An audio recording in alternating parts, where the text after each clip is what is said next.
ጤና ይስጥልን የከበረ ሰላምታችን በመላው ዓለም ሆናችሁ ቃል ስፖርት ዩቲዩብ ቻናላችንን ለምትከታተሉ ውድ አድማጮቻችን ሁሉ ይድረስ ብለናል። ከእናንተ ከሆነው ቃል ስፖርት ዩቲዩብ ቻናል ለሰዓቱ መርጠን ያሰናዳላችሁን ስፖርታዊ ጥንቅሮች በቅደም ተከተል እያጋርናችሁ ቆይታ የምናደርግ ይሆናል። ላይክ ስለምታረጉን፣ ስለምታበረታቱን፣ ስለ ሀሳብ አስተያየታችሁ፣ ስለ ደጋፋችሁ ለ100,000 ሰብስክራይበር ጉዟችን አጋርነታችሁ ሁሌም አመስግነን ነው የምንጀምረው። የዓለም ዋንጫ ተጀምሯል። ከየትኛው ሀገር ከየትኛው አህጉር ጎን ናችሁ? ድጋፋችሁ ስለማን ነው? በማን ምክንያት የሚለውን አጋሩን። የዓለም ዋንጫ ተረኛስ ሀገር ማናት የሚለውን ልጽፉልን ትችላላችሁ በአመለካከታችሁ። ከዛ ውጭ ውድ ቤተሰቦቻችን በመረጃ ሰዓታችን አጫጭር ስፖርታዊ ጥንቅር እናቀርባለን። ሞሪኒዮ አንድን ሰው እየተማጸኑ ነው በሪያል ማድሪድ፣ ምክንያቱን እንነግራችኋለን። የባርሴሎናውን ተጫዋች የተመለከተም ልዩ ጥንቅር ተይዟል። እነሆ የዓለም ዋንጫ ተጀምሯልና ቃል ስፖርት ዩቲዩብ ቻናል ከመክፈቻው እስከ መዝጊያው የ48 ሀገራትን ፍልሚያ በአሜሪካ፣ በሜክሲኮ፣ ካናዳ አስተናጋጅነት የሚካሄደውን ጥንቅቅ አድርገን እናደርሳችኋለን። ዛሬም ሰፊ መረጃ ይዘንበታል። በተወዳጁ የእንግሊዝ ፕሪሚየር ሊግ የመረጃ ሰዓታችን ሊጠናቀቅ ከጫፍ የደረሰን አንድ ዝውውር አድርሰናችሁ ነው መረጃዎቻችንን የምንጀምረው። በታላቆቹ ክለቦች የሲቲውን ኮከብ ማንሳት ግድ ይለናል። ሲቲ በአንድ ዝውውር ወደኋላ እያለ ነው፣ እያፈገፈገ ነው ተብሏል። ተጫዋቹ እዛው እንግሊዝ ውስጥ ለአንድ ሀያል ክለብ የሚጫወት ነው፣ ቼልሲ ቤት። የቼልሲን መረጃ በዛው እናስቀጥላለን። በቃል ስፖርት ዩቲዩብ ቻናል ዝውውር ላይ ትኩረት እናደርጋለን። እንደ ሞሪኒዮስ ያለ የሚልም ሰው አለ በቼልሲ። ቃል ስፖርት ዩቲዩብ ቻናል ላይ ቆይታ ስታረጉ ከምትከታተሉት ውስጥ ነው። የሊቨርፑሉን አዲሱን ሰው አንዲ ኤራኦላን ለየት ያለ መረጃ እናደርሳችኋለን። ከዛ በዘለላ በሊቨርፑል በኩል የወቅታዊ ቡድን ዜናዎችን ጨምሮ ተጨማሪ ስፖርታዊ ጥንቅሮችን ለእናንተ ውድ አድማጮቻችን በቃል ስፖርት ዩቲዩብ ቻናል ይዘናል። ሊቨርፑልያንም ሀሳብ አስተያየታችሁን እያጋራችሁን ላይክ እያረጋችሁን አብራችሁን ቆዩን። በአርሰናል የመረጃ ሰዓታችን ሰፊ ጥንቅሮችን ይዘናል። በአርሰናል በኩል ከምናነሳቸው ወሳኝ ጉዳዮች አንደኛው ዝውውር ነው። በዝውውር ጉዳይ ላይ በአርሰናል የሚፈለጉ ተጫዋቾች እንዳሉ ሁሉ ከአርሰናል የሚፈለጉ አሉ። ጉዳዩን በተመለከተ ተጨማሪ መረጃዎችን አጣርተን ይዘን መተናል። ስለ አርሰናል ወቅታዊ የዝውውር ጉዳይ በቃል ስፖርት ዩቲዩብ ቻናል የመረጃ ሰዓታችን በስፋት እናደርሳችኋለን። ከማንቸስተር ዩናይትድ ጋር በተያያዘም የማንቸስተር ዩናይትድ ወሳኝ የተባለ አንድ የዝውውር የሜዳ ክፍል አለ። እዛ የሜዳ ክፍል ላይ ዩናይትዶች አሁን ከአንድ ሁለት አማራጮችን መያዝ ጀምረዋል። ከዛ በዘለለ ስለ ፖሊሲው እንነግራችኋለን። ከአንድ የቡድኑ ወሳኝ ሰው የተነሳውን በማንቸስተር ዩናይትድ የዝውውር ጉዳይና የዓለም ዋንጫንም በዛው በዩናይትድ የመረጃ ሰዓታችን አብረን አያይዘን እናነሷለን። ዩናይትድ በአንድ ጉዳይ ተመርጧል። በፕሪሚየር ሊጉ ለየት ያለ ጉዳይ ነው። ቃል ስፖርት ዩቲዩብ ቻናል ጋር ቆይታ ስታደርጉ ከምትከታተሉት ውስጥ ላይክ፣ ሰብስክራይብ፣ ሼር ስለምታደርጉን ስለ አጋርነታችሁ ቃል ስፖርት ዩቲዩብ ቻናሎች አመስጋኞች ነን። ዛሬም ላይክ አድርጉን ብለናል። አብራችሁን ቆዩን። በአጫጭር ስፖርታዊ መረጃዎቻችን ጅማሮ ስናደርግ ሪያል ማድሪድን እናስቀድም። ዘ ስፔሻል ዋን ጆዜ ሞሪኒዮ አንድን ሰው እየተማጸኑ ነው ፊርማውን እንዲያኖር ወይም ሙሉን እንዲያድስ። የቶኒ ሩዲገርን ነው። ተጫዋቹ በክለቡ እንደሚቆይ ፍሎሬንቲኖ ፔሬስ ካረጋገጡ በኋላ አብዛኛው ስራዎቹ መጠናቀቃቸው ሲነገር ነበረ። ተጫዋቹን በተመለከተ ጆዜ ሞሪኒዮ መሪነቱን ወደውለታል ተብሏል። የተጫዋቹ ልምድ እሳቸው የሚፈልጉት አይነት ተከላካይ መሆኑንም ዴሮ ስፖርት አስነብቧል። ከዚህ ጋር በተያያዘ እሳቸውም ነግረውታል የቡድኑ ወሳኝ እና ቁልፍ ተጫዋች ሆኖ በሳቸውም ዘመን እንደሚቀጥልና ኮንትራቱን እንዲያራዝምላቸው በክለቡ በኩል የተያዙትም ትልልቅ እቅዶች ውስጥ አንዱ ተጫዋች ማምጣት ብቻ ሲሆን እንዲህ አይነት ተጫዋቾቻቸውን በቡድኑ ማቆየት እንደነበረ የሚዘነጋ አይደለም። በተከላካይ ስፍራ ተጫዋች ላይ የሊቨርፑሉን ተጫዋች ኮናቴን ከዛ በዘለ ደግሞ ዴንዝል ዶምፍሪስን ወደ ቡድኑ ማምጣታቸው የሚዘነጋ አይደለም። ተጨማሪ ጥንቅሮች በማድሪድ በኩል በቀጣይ መረጃ እናነሳለን። ከባርሴሎና ኮከብ ጋር በተያዘ የዓለም ዋንጫ ላይ ከሚጠበቁ የብራዚል ተጫዋቾች ውስጥ አንደኛው ራፊኒያ ነው። 2022 የዓለም ዋንጫ ይልቅ አሁን በጣም በስያለው ብሏል። በተለይም በባርሴሎና ያሳለፋቸውም ጥቂት ዓመታቶች ለሱ በጣም ወሳኝ እንደነበሩና ብዙ ልምዶችን ያገኘበት አሁን ለሀገሩ ትልቅ ነገር ማገልገል ወይም ግልጋሎት መስጠት የሚችልበት ደረጃ እንዲደርስ እንዳደረገው ተናግሯል። በተለይም በባርሴሎና በሃንሲ ፍሊክ ስር የነበረውን ጊዜ በብዙ አንስቶታል። እሳቸው በእርግጥ ባርሴሎና ቤት ብዙ ነገር ቀይረዋል። ቡድኑ የአሸናፊነት መንፈሱን ብቻ ሳይሆን ግብ አግቢ የሚሆን ጥቂት ግብ የሚቆጠርበት ጨዋታዎቹን በጣም ዶሚኔት አድርጎ የሚጫወት ባርሴሎናን አሳይተዋል። ከአንድ ነገር ውጭ የቸገራቸውም የለም። የአውሮፓ ሻምፒዮንስ ሊግ ውጭ ራፊኒያ በብዙ ተቀይሬበታለሁ ብሏል። ከ2022 የዓለም ዋንጫ አሁን በደንብ አድጌያለሁ፣ ጫናዎችን እቋቋማለሁ፣ በጣም ደስተኛ ነኝ ብሏል። በብሔራዊ ቡድኑም በካርሎ አንቸሎቲም እናም ለትልቅ ነገር ጠብቁ እያለ ይገኛል። በዓለም ዋንጫ በባርሴሎና በኩል ከሚጠበቁ ከዋክብቶች ውስጥ አንደኛው ነው። ውድ ቤተሰቦቻችን የዓለም ዋንጫ ተጀመረ። በታሪክ ለመጀመሪያ ጊዜ በዚህ መድረክ 48 ሀገራት ሲሳተፉ አራቱ ጭራሽ የዓለም ዋንጫን ከቴሌቪዥን መስኮት ውጭ የማያውቁ ሀገራት ናቸው። ዛሬ ላይ ግን ጆርዳን፣ ኩራሳኦ፣ ኬፕ ቨርዴና ኡዝቤኪስታን የተባሉ ሀገራት የዓለም ዋንጫን ይጫወታሉ። በታሪክ ለመጀመሪያ ጊዜ ከ48ቱ ሀገራት አራቱ ለመጀመሪያ ጊዜ ይሳተፋሉ ማለት ነው። ይህኛው የዓለም ዋንጫ ብዙ ነገር ለየት ሲያደርገውም በጥቂቱ ልናነሳው የምንችለው ነው። በዓለም ዋንጫ ወቅት ብዙ ህጎች አሉ። ለአብነት ያክል በማህበራዊ ትስስር ገጾች ፍቃድ የሌላቸው ግለሰቦችና ጋዜጠኞች ምስሎችን እየቀረጹ በተለያዩ ማህበራዊ ትስስር ገጽ ላይ ከለጠፉ ከበድ ያለም ቅጣት ይጠብቃቸዋል የተባለ ለየት ያለ ብዙ ህጎች የወጡበት፣ በተለይም ደግሞ ለአብነት ያክል አፈን ሸፍኖ የተናገረ በዚህ የዓለም ዋንጫ ይቀጣል። ይሄ የቪኒሺየስ ህግ እያሉት ነው። ተግባራዊነቱ በፕሪስቲያኒ ጀምሮ ተተግብሯል። አፈን ሸፍኖ መናገር በዚህ የዓለም ዋንጫ ያስቀጣል። ብዙ አዳዲስ ነገሮችን የያዘው የዓለም ዋንጫ እነሆ ተጀምሯል። ውድ ቤተሰቦቻችን የቴክሳስ አቃቢ ህግ ግን ይሄ ውዝግብ ያላጣውን የዓለም ዋንጫ እመረምራለሁ ብሏል። የቴክሳስ ጠቅላይ አቃቢ ህግ የደጋፊዎች ቅሬታን ተከትሎ ፊፋን እየመረመርኩት ነው ብሏል። በዣኒ ኢንፋንቲኖ የሚመራውን ተቋም ማለት ነው። በርካታ ደጋፊዎች የ26 የዓለም ዋንጫ ትኬት ዙሪያ ፊፋ ላይ ቅሬታ አቅርበዋል። ደጋፊዎች ለትኬት እስከ $10,000 የሚደርስ የተጋነነ ክፍያ ፈጽመው መቀመጫውን የከፈሉበት ቦታ አላገኘንም እያሉ ነው። ቅሬታ ያቀረቡ ደጋፊዎች መቀመጫው ወደ ርካሽ ወደ ሆኑ ቦታዎች ላይ ተዘዋውሮ አግኝተነዋል ብለዋል። እናም የቴክሳስ ህግ ፊፋን ፍርድ ቤት እገትራለሁ እያለ ነው። በእርግጥ ፊፋን የሚያስጠይቁ የህግ ብቻ አይደለም፣ ብዙ የሞራል ጥያቄም እንዳለ ይታወቃል። የኮት ዲቫር ብሔራዊ ቡድን ተጓዥ ደጋፊዎች ለዓለም ዋንጫው አሜሪካ እንደማይገኙ ተገልጿል።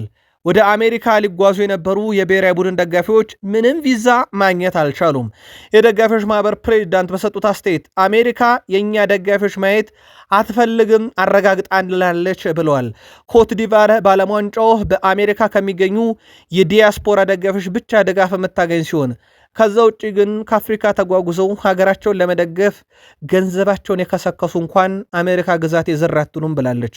በነገራችን ላይ ደግመን ደጋግመን እንለዋለን። አሜሪካ ለአፍሪካና ለመካከለኛው ምስራቅ አረብ ሀገራት የወሰደችው እርምጃ ብዙ የሚያስተዛዝብና ራሳችንን መለስ ብለን እንድናይም የሚያደርግና የሚገፋፋ ይመስላል። ምናልባት በዚህ ውሳኔ ላይ ወይም አፍሪካና የመካከለኛው ምስራቅ አረብ ሀገራት ላይ አሜሪካ እየወሰደች ያለችው ነገር እናንተ ምን እየተሰማችሁ ነው? በቃል ስፖርት ዩቲዩብ ቻናል በሀሳብ መስጫ ሳጥናችን ላይ ግን ጻፉልን። የዚህ ዓለም ዋንጫ የንግድና የማርኬቲንግ ገቢም በተለየ መንገድ ተጧጥፎ የቀጠለ ነው። ለአብነት ያክል ከማርኬቲንግ ገቢው ወደ 2.6 ቢሊዮን ዩሮ ትርፍ አግኝተዋል። 1.6 ቢሊዮን ዩሮ ነበረ በካታር የዓለም ዋንጫ ጊዜ። የቴሌቪዥን ስርጭት መብት ገቢ አሁን ወደ 3.2 ቢሊዮን ዩሮ አድጓል።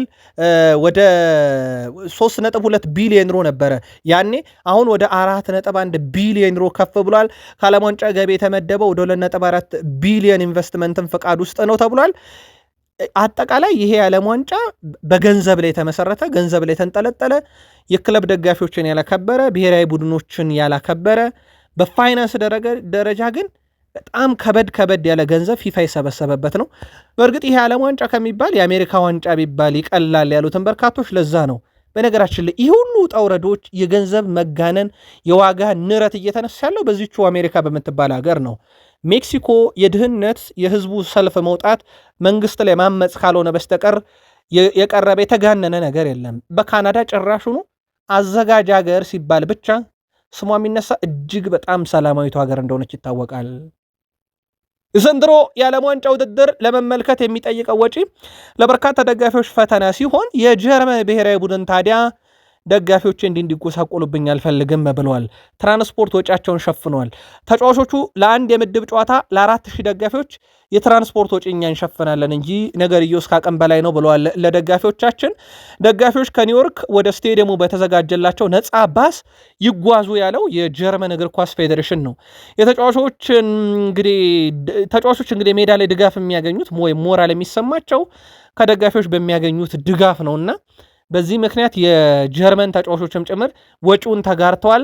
የተዘጋጀው ነፃ ትራንስፖርት ጀርመን ከኢኳዶር በምታደርገው የምድብ ጨዋታ መሆኑ ተነግሯል። ሀገራት እንዲህ እያደረጉ ነው። የአሜሪካው የዓለም ዋንጫ በብዙ የቸገረ በብዙ የፈተነ ሲሆን በዓለም ዋንጫ ታሪክ 2 ብሔራዊ ቡድኖች ብቻ በተከታታይ ዓለም ዋንጫውን ወስደዋል። ጣሊያን የ1934 እና የ1938ን ወስዳለች። ብራዚል የ1958ን እና የ1962ን የዓለም ዋንጫ በተከታታይ ወስዳለች። አርጀንቲና የ2022 የካታር ዓለም ዋንጫ ሻምፒዮን ናት። አሁን የሶስቱ ሀገራትንስ በተከታታይ ያነሳች ሶስተኛው ሀገር ትሆነው የሚለው ይጠበቃል። አንድ የአውሮፓ አንድ የላቲን ሀገር፣ ሶስተኛውም ሀገር የላቲን የመሆን እድሏ አርጀንቲና በእጇ ላይ ያለ ከተሳካላት ማለት ነው። በዓለም ዋንጫ የምንጠብቃቸው ሁነቶች ውስጥ አንደኛው ኔይማር ጁኒየር ነበረ። ኔይማር ጁኒየር የመጀመሪያው ጨዋታ እንደሚያመልጠው ተረጋግጧል። ኔይማር ጁኒየር ዛሬም ልምምድ አልሰራም።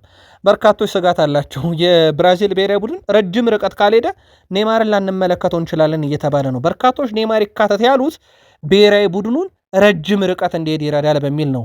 ግን ብራዚል ቢያንስ የመጀመሪያ ጨዋታዋን ያለ ኔይማር እንደምታደርግ ነው የብራዚል መገናኛ ብዙሃን ያረጋገጡት። በዓለም ዋንጫ ሌላ የምንጠብቃቸው ሁነቶች አሉ። የክርስቲያኖ ሮናልዶን በተመለከተ ሮቤርቶ ማርቲኔስ ተጫዋቹ በወዳጅነት ጨዋታ ናይጄሪያ ላይ ከነበረው ፐርፎርማንስ በኋላ ሮናልዶ ዩኒክ ተጫዋች ነው፣ አንድ ቅጽበት ጨዋታውን ይቀይረዋል፣ እሱ ያለው ተነሳሽነት ለሁላችንም ምሳሌ የሚሆን ነው።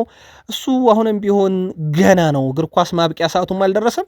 እናንተ ስለዚህ የዓለም ዋንጫ ታወራላችሁ፣ እኔ ስለ 2030 የዓለም ዋንጫ ሮናልዶ በፖርቱጋል ብሔራዊ ቡድን ሲጫወት እማዩ ይመስለኛል እያሉ ይገኛሉ። እሳቸው የዓለም ዋንጫ በይፋ ተጀምሯል። ውድ ቤተሰቦቻችን የዓለም ዋንጫ ከዛሬ 16 ዓመት በፊት ጁን 11 2010 ደቡብ አፍሪካ ለስኬድ የነበረው ጨዋታም በደቡብ አፍሪካና በሜክሲኮ መካከል ነበረ። እነሆ ከ16 ዓመት በኋላ ልክ በዛው ቀን ሜክሲኮን ከደቡብ አፍሪካ ያገናኝ የዓለም ዋንጫ መጀመሪያ ሆኗል። እቺ ቅጽበት ሁሌም አትረሳም።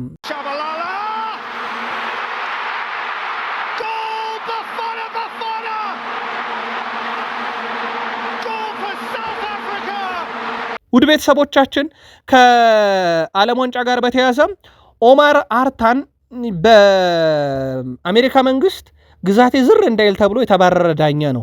በእውነት እሱ የተባረረበት መንገድ በርካቶችን ልብ የሰበረ ነው። የኢትዮጵያውን የዓለም ጤና ድርጅት ዳይሬክተር ዶክተር ቴድሮስ አዳኖንም ልቤን የሰበረ ውሳኔ ብለውታል። እሳቸው እግር ኳስ ተቋምን የማይመሩ ሰው ቢሆኑም የተደረገው ነገር ግን ከሰብአዊነት አንጻር በጣም እንዳናደዳቸው ተናግረዋል። በእርግጥ አፍሪካዊም ነው የኦማር አርታን ዜግነት። አሜሪካን የዜግነቱንም ሃይማኖቱንም አላየውም፣ ከአሸባሪ ድርጅት ጋር አገኘት ብትልም የአውሮፓ እግር ኳስ ማህበር ግን ይህ ዳኛ ክብር ይገባዋል በሚል ለትልቅ ነገር ሾሞታል። በፓሪሰን ጀርሜን እና በአስቶን ቪላ መካከል በሳልዝቡርግ የሚደረገውን የሱፐር ካፕ የፍጻሜ ጨዋታ እኚህ ሶማሊያዊ ዳኛ በመሃል ሜዳ ዳኝነት እንዲመሩት በዛሬው ዕለት ተሾመውበታል። ቃል ስፖርት ላይ ናችሁ። ፈጣን ታማኝ የዜና ምንጮቻችንን ዋቢ አድርገን ለእናንተ ደግሞ በሚመጥን መልኩ ጥንቅቅ አድርገን ከምናቀርብላችሁ ስፖርታዊ ጥንቅሮች እያስደመጥናችሁ ስንገኝ ከወደዳችሁን ላይክ አድርጉን። ይስተካከል ካላችሁም ግድ የለም በሀሳብ መስጫ ሳጥናችን ላይ ጻፉልን፣ እንመለከተዋለን። እኛን ማግኘት ካሻችሁ ለእናንተ የእጅ ጽሑፍ መልእክት የምንልክበትን አድራሻ ብታስቀምጡልን የእጅ ጽሑፍ መልእክቶችንም እንልክላችኋለን በየትኛውም ማህበራዊ ትስስር ገጽ ላይ ማለት ነው። ስለ አጋርነታችሁ፣ ስለ ላይክ፣ ሰብስክራይብ፣ ሼር ጓዳጅ ዘመዶቻችሁንም ሰብስክራይብ ስለምታደርጉልን ሳናመሰግን አናልፍም። ሁላችሁንም ከልብ አመስጋኞች ነን። ምናልባት በርካታ ጥያቄዎች መጥተዋል። አንዳንዶቹን ያልመለስናቸው ምናልባትም ጥያቄውን የጠየቃችሁበት መንገድ ተረድተኗል።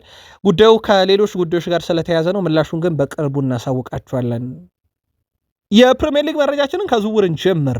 ኒካስል ዩናይትድ ተጫዋች ሊያስፈርም ከጫፍ ደርሷል። ወደ ቤተሰቦቻችን ኒካስል ዩናይትድ ስፔንን ኢንተርናሽናል ቪክተር ሙኒስን የገላቸው ለማድረግ እጅግ በጣም ቀርበዋል። ሪያል ማድሪድ ከዚህ ዝውውር 50% ድርሻ አለው። በዝውውሩ ላይ እንግዲህ አንቀጹ ላይ አካተውን የሸጡላቸው ለዛም ነው። ከዚህ ጋር በተያያዘ ታዲያ ውድ ቤተሰቦቻችን ኒካስል ዩናይትዶች ለኦሳሱና ይሄን ተጫዋች ለማስፈረም 30 ሚሊዮን ዩሮ ፓኬጅ አቀርበዋል። በጣም የቀረበው ዝውውር ሊሆን እንደሚችል በርካቶችም አረጋግጦታል። በኒካስል ዩናይትድ በኩል ኤዲሃው ኤዲሃው ቡድኑን ለማጠናከር በሚያደርጉት ጥረት ላይ በጣም ወሳኙን ሰው ያመጡታል። ምናልባት ይሄ ተጫዋች የባርሴሎናም ተጫዋች ነበረ፣ የሪያል ማድሪድም የቀድሞ ተጫዋች ነበረ፣ ግን መጨረሻ ላይ የሸጠው ሪያል ማድሪድ ነው። ስለዚህ ከዚህ 30 ሚሊዮን ዩሮ ፓኬጅ ላይ አጠቃላይ 50% ድርሻ የሚወስደው ሪያል ማድሪድ ይሆናል። ኦሳሱና ቀሪውን ድርሻ ሲወስድ፣ ኒካስል ደግሞ በጣም ወሳኙን ተጫዋች የግሉ ያደርጋል። በጣም የቀረበ ዝውውርም ብሎታል ታማኙ የዜና ምንጭ ፋብሪዚዮ ሮማኖ። ሃላንድ በማንቸስተር ሲቲ ቤት ግብ አስቆጣሪ ነው፣ ምርጡ ግብ አስቆጣሪ ነው፣ የፕሪሚየር ሊጉ ምርጡ ግብ አስቆጣሪ ነው። ያ ብቻ ግን አይደለም ውድ ቤተሰቦቻችን፣ ባለፉት 3 ዓመታት ውስጥ በጣም አስደናቂው ግብ አስቆጣሪነቱ ለብሔራዊ ቡድንም ጭምር ነው። ጎል ሲደመር አሲስትን ከተመለከተን ማለት ነው በብሔራዊ ቡድን ደረጃ ባለፉት 3 ዓመታት ሃላንድ በ90 ደቂቃ 1.55 የግብ አስተዋጽኦ ያበረክታል። ያ ማለት ቢያንስ በአንድ ጨዋታ ወይ ጎል እያስቆጠረ ነው ወይ አሲስት እያደረገ ነው። ባለፉት 3 ዓመታት በኖርዌይ ብሔራዊ ቡድን ውስጥ በትልቁ ይጠበቃል። ለሲቲ በጣም ወሳኙ ሰው ያለ ፔፕ ጋርዲዮላ እንዴት በሲቲ ቤት ይተነፍሳል የሚለው እግር ኳሳዊ ሂደቱ ማለት ነው በትልቁ የሚጠበቀው ነው ሳለ አሁን ደግሞ በሀገር ደረጃ እየተጠበቀ ይገኛል። ኖርዌይ ብሔራዊ ቡድኗን ይዛ ወደ ዓለም ዋንጫ ስታቀና የቀራት ኪችን የለም ኖርዌይ ውስጥ የሚል ዘገባ ቃል ስፖርት ዩቲዩብ ቻናል በማለዳው ጥንቅራችን አድርሰናችሁ ነበረም። በርካታ የምግብ ቁሳቁስ ይዘው ምግቦችንም ይዘው ወደ ዓለም ዋንጫ እንዳቀኑ ይታወቃል። ሃላንድም ከዚህ ቡድን አካል ነው። በዚህ ዓለም ዋንጫ በትልቁ ከሚጠበቁት ውስጥ ይጠቀሳል። ማንቸስተር ሲቲ ዝርዝር ውስጥ ተብሎ ወይም ስሙ አለ ተብሎ በትልቁ ሲነሱ ከነበሩ ተጫዋቾች ውስጥ ኤንዞ ፈርናንዴዝ ይጠቀሳል። በነገራችን ላይ ኤንዞ ፈርናንዴዝ በማንቸስተር ሲቲ ዝርዝር ውስጥ ቢኖርም ሲቲ አንዳችም እንቅስቃሴ እንዳላደረገ ይታወቃል። ይልቁንስ በማድሪድ ቤት አሁንም ስሙ በስፋት የሚነሳ ሰው ነው። ሁለቱም ክለቦች እንቅስቃሴ ባያደርጉም ማለት ነው። ከዓለም ዋንጫ በኋላ ውሳኔው ይጠበቃል። ሌላ በቼልሲ ቤት ከዝውውር ጋር በተያዘ አክሰል ዲሳሲ እና ቼልሲ በዚህ ክረምት ይለያያሉ ተብሎ ይታሰባል። በቋሚነትም እንዲለቅ ቼልሲ ፈቃድ ሰጥቶታል። ከሁለት የፕሪሚየር ሊግ ክለቦች እና ከአንድ የጣሊያን ክለብም ጥያቄ ያለ ተብሏል። ወደ ዌስትሃም ዩናይትድ በውሰት የሄደበት ጊዜ ጥሩ ብቃት ስላሳየ በርካታ ክለቦች ፍላጎት አላቸው። ምንም እንኳን ዌስትሃም ዩናይትድ በፕሪሚየር ሊጉ ባይተርፍ ማለት ነው። የተጫዋቹ መዳረሻ በፕሪሚየር ሊግ ይሆን ዘንድ ግን ተጫዋቹ ፍላጎት አለው የሚሉ መረጃዎች በስፋት እየወጡ ይገኛሉ። ቃል ስፖርት ዩቲዩብ ቻናል የቼልሲን የዝውውር ጉዳይ ስናነሳ በስፋት እንመለከተዋለን። ጆን ቴሪ የቀድሞ የቼልሲ ሰው ነው። ጆዜ ሞሪኒዮን የሚያክል መፍትሄ የሚሆን ሰው በእግር ኳስን ያላየውም ብሏል። 100% ምርጡ አሰልጣኝ ጆዜ ሞሪኒዮ ብለዋል። እኔ እንደሱ አይነት በጣም የተለየ ተጫዋች አሰልጣኝ አይቻል አቅም የሚለው ጆን ቴሪ በልምምር ላይ በጣም የተለየ ነገር ተአምር አይፈጥርም፣ ነገር ግን ዝግጅቱ ፍጹም የተለየ ነው። በዓለም ላይ እንደሱ ለተቃራኒ ቡድን ተዘጋጅቶ የሚመጣ አሰልጣኝ እኔ አልገጠመኝም። እናም ሁልጊዜ ጨዋታዎችን የሚያይበት የሚዳስስበት፣ እኛን ተጫዋቾችን የሚያስረዳበት መንገድ ፍጹም የተለየ ነው። አንድ ክለብ መፍትሄ ሲፈልግ ጆዜ ሞሪኒዮ ነው መሾም ያለበት ብሏል። የቀድሞ የሱ ክለብ መፍትሄ ሲፈልግ ወደ ዣቪ አሎንሶ ነው ያቀናው። ጆዜ ሞሪኒዮ መፍትሄ ይሆናሉ ተብለው ሄዱት ወደ ፍሎሬንቲኖ ፔሬዝ ፕሬዚዳንትነት የሚመሩት ሪያል ማድሪድ እንደሆነ ይታወቃል። ምናልባት ግን የቃል ስፖርት ዩቲዩብ ቻናል የቼልሲ ደጋፊዎች ጆዜ ሞሪኒዮ በዚህ ሰዓት ለቼልሲ መፍትሄ ሊሆኑ የሚችሉና ያመለጡት አሰልጣኝ ተብለው የሚነገሩ ናቸው ከዣቪ አሎንሶ አንጻር። በሀሳብ መስጫ ሳጥናችን ላይ መልከታችሁን አጋሩን። በሊቨርፑል በኩል አንዲ ኢራኦላ ስራቸውን ጀምረዋል። አሁን የሚጠበቀው እሳቸው ውሳኔ በቡድኑ ላይ ማን ይምጣ ማን ይሰናበት የሚሉ እና የእሳቸው ታክቲክ የሚተገብር ተጫዋች አለ የለ የሚለውን የሚወስኑበት ጉዳይ ነው በቀጣይነት በትልቁ የሚጠበቀው። ከዚህ ጋር በተያያዘ እነ ኤሜል ሄውስኪ እሳቸው በእርግጠኝነት ይሳካላቸዋል እያሉ ይገኛሉ። በተለይም ክለቡ በአሰልጣኞች ላይ ያለው ነፃነት ለእሳቸው በጣም ይጠቅማል እየተባለ ነው። ሊቨርፑል ቤት የክለቡ ባለቤቶችና የቦርዱ ብዙ ጣልቃ የሚገባ አይደለም። ምናልባት ዝውውርም ላይ ቢሆን እምብዛም ጫና አያደርጉም አሰልጣኞች ላይ። ይህንን የአምናውን የሊቨርፑልን የስሎትን የግዢ ሂደት ተመልክተናል። ምንም እንኳን ተጫዋቾቹ በጉዳት ያልነበሩበት እነ ኢሳክ በጉዳት ያልነበሩበት፣ ሁጎ ኤኪቲኬም ባለቀን ሰዓት ቢሆን በጉዳት የወጣበት፣ ጆቫኒ ሊዮን ያልተጫወተበት ብዙ ሊባል ይችላል። ግን አብዛኞቹ የፕሪሚየር ሊግ የመላመድ ሂደትን ጨምሮ ቦርዱ እምብዛም ለአሰልጣኝ እንቅፋት የሚሆን ወይም ባለቤቶቹ እንቅፋት የሚሆኑ አይደሉም። እናም አንዲ ኢራኦላ ነፃነት ከተሰጠው ይላል ኤሜሌስኪ በእርግጠኝነት ለሊቨርፑል መፍትሄ ይሆናል። በበርንማውዝ ያሳየንን ነገር አሁን ደግሞ በሊቨርፑል በትልቅ ደረጃ ይደግመዋል እያለ ነው። ሊቨርፑልያን እምነታችሁ እንዴት ያለ ነው? በኢራኦላ ከበርንማውዝ ማንነቱ አንጻር ጻፉልን። የሊቨርፑል የቀድሞ ተጫዋች ነው የሚባለው ከዚህ በኋላ ሳላ በነገራችን ላይ ትልቅ ገንዘብ ቀርቦለታል። አሁን ጥያቄው ይፋ አይደለም። በእርግጥ የቀረበለት ጥያቄ ግን በቀጣይነት ይቀርብለታል የተባለና የተረጋገጠ ጥያቄ አለ። ከፌነርባቼ ነው የ3 ዓመት ውል 77 ሚሊዮን ፓውንድ በ3 ዓመት የሚከፈለው በጣም ትልቅ ገንዘብ ነው። ተጫዋቹ ወደ ፌነርባቼ የማምራት እድሉ በተጫዋቹ በኩል በትልቁ ይጠበቃል። በተለይም ያው በአውሮፓ ውስጥ ለመቆየት ፍላጎት ካለው ይህን የሚያክል ገንዘብ በአውሮፓ ውስጥ የሚከፍለው ሌላ ክለብ ይገኛል ተብሎ አይታሰብም፣ ምናልባት የሳውዲ ፕሮሊግ ካልሆነ በስተቀር። ነገር ግን አውሮፓዊቱ ሀገር የቱርኩም ክለብ ፌነርባቼ እንዲህ አይነት ፍላጎት አለው ተብሏል። ደጋፊዎቹ ሳላን እስካሉን ድረስ አሉ አዚዝ ያልዲርም ይህን ተጫዋች ወደ ፌነርባቼ እናመጣዋለን ብለዋል። ከዚህ ጋር በተያያዘ ውድ ቤተሰቦቻችን የሳላ ፍላጎት ከዓለም ዋንጫው በኋላ ይፋ ይደረጋል፣ ወይም ደግሞ የግብፅ ጉዞ በኋላ ይፋ ይደረጋል ተብሏል። ፓትሪክ ዶርጉ የዩናይትድ አጥቂ ነው፣ አሁን ተመላላሽ አይደለም። እንደውም አንዳንድ የዩናይትድ ሌጀንዶች ፓትሪክ ዶርጉን ያመጣ ነው ለተከላካይነት ነው፣ መከላከል ካልቻለ ግን ሸጦ ነው ተከላካይ ማምጣት እንጂ ከባህሪው ሌላ ማጫወት ጥሩ አይደለም እያሉ ነው። ነገር ግን ማይክል ካሪክ በዛ ቦታ ላይ ከሳቸውን በፊት ተሞክሮ ነበረ በነ ፍሌቸር እና አዋጭነቱ በተወሰነ መንገድ ታይቷል። አሁን በካሪክም ስር በተወሰነ መንገድ ተሞክሮ ታይቷል። ስለዚህ እነሱ የሚና ለውጡን የዩናይትድ ሰዎች ተቀብለውታል። ለዛም ይመስላል ዩናይትድ ሌሎች አማራጮች ለማየት የተገደደው። ከሰሞኑ የኒካስል ዩናይትዱ ሊዩሻን ላይ ትኩረት ቢያደርጉም ዝውውሩ ግን በቀላሉ እንደማይፈጸም የገባቸው ማንቸስተር ዩናይትዶች አሁን ደግሞ ሩቢንሰንን መመልከት ጀምሯል። በጣም አስደናቂውን ተጫዋች በማንቸስተር ዩናይትድ ዝርዝር ውስጥ ተካቷል። ግን ቀላል ዝውውር ላይ ዩናይትድ ይሆናል ተብሎም አይጠበቅም። ይህም ዝውውር በዝውውር መስኮቱ ላይ እንደምታውቁት አንድ ክለብ የኔሽ ተጫዋች በዚህን ያክል ደረጃ አያወጣም የሚል ፉክክር እንዳለ ይታወቃል። ይሄ የኤሊዮት አንደርሰን ዝውውር ጥሩ ማስተማሪያና ጥሩ ማሳያ ሊሆን ይችላል። ማንቸስተር ዩናይትዶች ወደ ሩቢንሰን ዝውውር ሲመለሱ ግን ጠንካራ እንቅስቃሴዎችን ያደርጉበታል ተብሎ ከሚጠበቁት አንደኛው ነው። ሌላው ማንቸስተር ዩናይትድ በዝውውር መስኮቱ እየተመለከቱት የሚገኙት ተጫዋች ማማዱ ሳንጋሬ ነው። ይሄ ተጫዋች በጣም አስደናቂ ጊዜ አሳልፏል በሌንስ ቤት። ሌንስም እንደ ቡድን በነገራችን ላይ ዘንድሮ በፍራንስ ሊጋ በጣም አስደናቂው ቡድን ነበረ። ማንቸስተር ዩናይትድ የማሊያዊን የአማካይ ስፍራ ተጫዋች ማማዱ ሳንጋሬን ሁኔታም እየተከታተለ ነው። ለማንቸስተር ዩናይትድ ቅርብ የሆኑ የዜና ምንጮች ዝውውሩ ላይ ዩናይትድ ምንም አይነት እንቅስቃሴ ባያደርግም በዝርዝር ውስጥ አካቶት ሁኔታዎችን እየተከታተለ ነው። 23 ዓመቱ ነው አማካይ ስፍራ ተጫዋች ከፈረንሳዊ ክለብ ሌንስ ጋር የመለየት ፍላጎት አለው። ቤን ጃኮብስ አክሎም በዝውውሩ ዙሪያ አንዳች ነገር ሊፈጠር የሚችልበት በጣም ሰፊ እድል አለ። ዩናይትዶች ይሄንን ተጫዋች መመልከት ጀምሯል ተብሏል። በካርሎስ ባሌባ በኩል በነገራችን ላይ በርንማውዞች ሂሳብ ከቀነሱ እስከ 75 ሚሊዮን ፓውንድ ነው። ከዛ በታች ግን ላይቀንሱ ይችላሉ እየተባለ ነው። ዩናይትድ አሁንም ቢሆን ይህን ገንዘብ የመክፈል ፍላጎት አለው ግን ተብሎ አይታሰብም። በዩናይትድ ዝውውር ጉዳይ ላይ ማንቸስተር ዩናይትድ በዝውውር ፖሊሲው አንዳንድ ነገሮች እንደቀየረ ይታወቃል። ለምሳሌ የዩናይትድ ታክስን አስቀርቷል። የደሞዝ ጣራን በጣም በተለየ መንገድ ማድረጉን አስቀርቷል። ማንቸስተር ዩናይትድ ተጫዋች ሲያስፈርም ትኩረት ሊሰጡ የሚገቡ ዋና ዋና ነገሮች ካላቸው ብሩኖ ዩናይትድ ትልቅ ክለብ ስለሆነ ብቻ ሳይሆን ለክለቡ ለመጫወት የልብ ፍላጎት ያላቸው ተጫዋቾችም በዚህ ክረምት ወደ ቡድኑ እንዲመጡ ፈልጋለሁ ብሏል። እነዚህ ተጫዋቾች ከክለቡ ጋር ስኬታማ ለመሆን ያላቸው ምኞት ተረድተው ማንቸስተር ዩናይትድን ወደ ቀደመ ክብሩና ዝና ለመመለስ ጊዜ አይፈጅባቸውም እና በዚህም ክረምት ዩናይትድ ተጫዋች ሲያስፈርም በፍላጎት የተመሰረተ ቢሆን ላለው ብሏል። ኑሱር ማዝራዊ ጉዳት አስተናግዶ ነበረ። የማንቸስተር ዩናይትድ ኮከብ ወደ ልምምድ ተመልሷል። ሀገሩ ሞሮኮን በዓለም ዋንጫ ይወክላል ተብሎ ይታሰባል። ምናልባት ለዩናይትድ ደጋፊዎች የዓለም ዋንጫ ላይ በካዜሜሮ በኩል ምንም እንኳን ከዩናይትድ የለቀቀ ተጫዋች ቢሆንም አዲስ ክለብ ስላልተቀላቀለ ምናልባት ካዜሜሮን፣ ማቲያስ ኩኛን፣ ኑሱር ማዝራዊና ታይለር ፍሌቸርን ምድብ ሲ ላይ ታገኟቸዋላችሁ።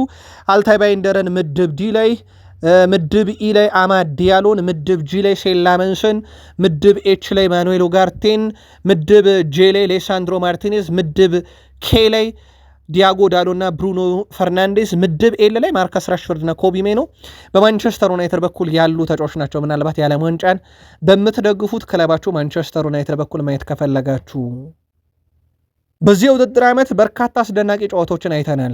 በቃል ስፖርት ዩቲዩብ ቻናል በሀሳብ መስጫ ሳጥናችን ላይም የዓመቱን ምርጥ ጨዋታችሁን መርጣችሁ ጻፉልን ብለን ለበርካቶች እድሉን ሰጥተን ነበረ። ሁሉም የወደደውን የመረጠውን ጨዋታ ጽፎልን ነበረ። ዛሬ ደግሞ ፕሪሚየር ሊጉ የዓመቱ ምርጥ ጨዋታማ ዩናይትድ ወደ ኤምሬትስ አቀንቶ አርሰናልን 3-2 የረታበት ጨዋታ ብሎታል። ያ ጨዋታ ላይ የፓትሪክ ዶርጉና የማቲያስ ኩኛ ግቦች ዩናይትዳውያን አይረሷቸውም። የማቲያስ ኩኛም ያቺ ለየት ያለች ዳንስ ኤምሬትስ ላይ የተደነሰችበት ጊዜ ነበረ። ጨዋታው በእርግጥ በጣም አስደናቂ ነበር ለገለልተኛ ደጋፊዎችም ማለት ነው። ለዩናይትድ ደጋፊዎች ደግሞ በብዙ አስደሳች ነበር። አርሰናሎች ቅልጥ ያለ የዋንጫ ፉክክር ውስጥና የዋንጫ ህልም ውስጥ የነበሩበትና ቢያንስ እንደዚህ አይነት ጨዋታዎችን ማሸነፍ ግዴታቸው ተብሎ የሚዲያም ጫና የነበረባቸው ሰዓት ነው። ዩናይትድ ደግሞ አብዮት ላይ የነበረ ሰዓት ነው። ጨዋታው በጣም አስደናቂ ነበረ። ከቀረቡትም ምርጫዎች ወይም እጩዎች ይሄኛው ጨዋታ ተመርጧል። ለቃል ስፖርት ዩቲዩብ ቻናል ቤተሰቦቻችን የዩናይትድን 3 ግቦች እና የአርሰናል 2 ግቦች እነማስቆጠሩት የሚለውን ትውስታችሁን ግን አጋሩን። አርሰናል ሪካርዶ ካላፊዮሪን በመሸጥ ጉዳይ ላይ ዲማርጆ ሀሳቡን አጋርቷል። አርሰናል ይህን ተጫዋች መሸጥ አለበት ብዬ አላስብም ብሏል። ሚኬል አርቴታ ካላፊዮሪ እንግዲህ በቡድናቸው ማቆየት ይፈልጋሉ፣ በእርግጠኝነት የእሱም አድናቂ እንደሆኑ አምናለሁ ብሏል። አርሰናል በዚህ ክረምት ላይ ተጫዋችን ከመሸጥ ይልቅ በተለይም ኮከቦችን ወደ ቡድኑ ኮከብ ማምጣት ይሰራል ብዬ አስባለሁ፣ ይህን ድል ማስቀጠል ስለሚፈልጉ ይላል። እስካሁን ያለው ውይይት በሪያል ማድሪድ በኩል መኖሩን አረጋግጦ በካላፊዮሪ እና በማድሪድ መካከልም ግንኙነት እንዳለ ያረጋገጠው ዲማርጆ አርሰናል እሱን ለመሸጥ ግን በጣም የተጋነነ ገንዘብ ካልሆነ በስተቀር ይሸጡታል ብዬ አልጠብቅም እያለ ነው። ሪያል ማድሪድ ትልቅ ጥያቄ ግን ይዞ መምጣቱ አይቀርም እያለ ነው። ጆሽኮዋ ግቫርዲዮልን ከተዉት ካላፊዮሪ በፕሪሚየር ሊጉ እና በአርሰናል እጅግ ደስተኛ ነው የሚለው ዲማርጆ በእርግጥ ሪያል ማድሪድ እና ሞሪኒዮ ጥሩ ጥያቄ ካቀረቡ ተጫዋቹ ማዳመጡ አይቀርም እያለ ነው።